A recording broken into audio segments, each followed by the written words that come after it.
Got it. Okay.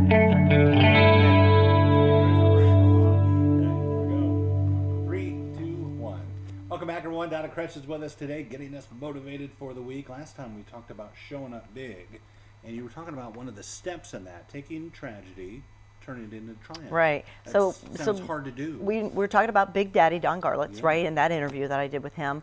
And I mean, last week we talked about how you should do something you love. He always loved cars, so at 87 years of age, he's still playing with his cars, is how he says it. But here's one of the coolest things that I took away from Big Daddy about showing up big.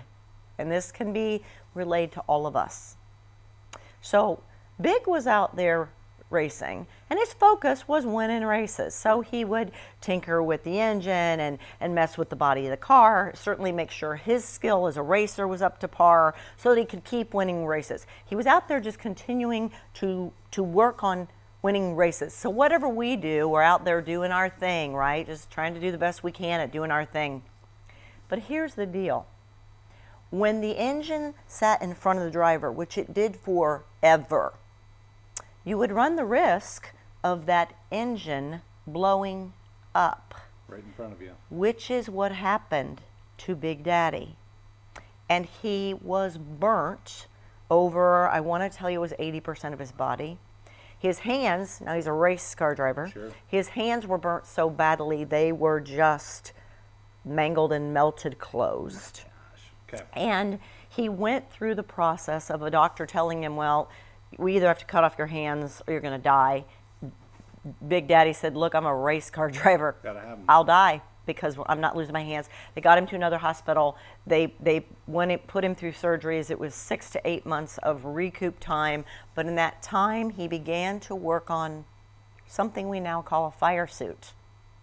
A fire suit is worn by every racer in every category of racing and has been for decades. And it came because Big Daddy was burnt because of the engine being in front. He moved it to the back and he created the fire suit. Two different tragedies, by the way. One resulted in the fire suit, one resulted in the engine going to the back of the car. But the bottom line was there was a tragedy.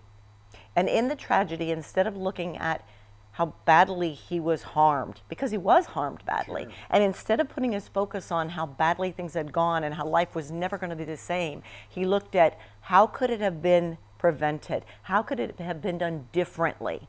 And created, again, the fire suit that is used everywhere there's ever a race ever to this day.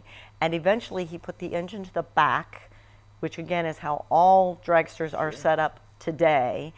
I just would ask us, if we want to show up big, how about considering the idea of looking at something that's gone wrong and figuring out what could be done to make the future better, to make our lives better, and to prevent it, as opposed to being in victim mode, going into triumph mode, because that's what he did, and that's how he showed up big. What if we turned the tragedy into triumph? What a perfect example that was. Yeah. Thank you, Donna. Appreciate it. Good seeing you. Now, we'll be back right after this.